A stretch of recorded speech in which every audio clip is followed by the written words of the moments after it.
Here are two settings that you should check out under the Intelligent Wi-Fi settings section for your S24, S24 Ultra that'll improve your overall gaming experience or perhaps video call experience. The best way to get into these settings is by using the quick panel access and of course looking for your Wi-Fi section right here, okay?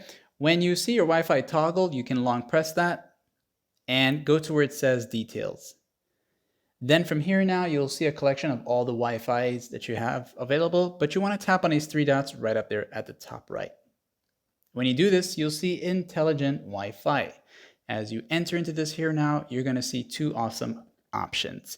One of them is switch to better Wi-Fi networks and automatically switch to Wi-Fi networks that are faster or more stable than your current network. Okay, so if you're connected to multiple connections already and your thing is currently lagging, your Wi-Fi is currently lagging, and you have another one that you're connected to, it'll switch to that one for you. Then you have prioritize real-time data. So give network priority to games, video calls, and other tasks that are sensitive to lag, and a background data usage is given less priority. So this is going to kind of focus more on what's currently focused on your phone at the moment. So if you're in the middle of a game and there is like a lot of background activity in other apps, it's going to reduce that, give it less priority, and give the network more priority to the game or video calls that you're currently in at the moment. Okay, so two cool features. I think you should go ahead and turn that on like it's up.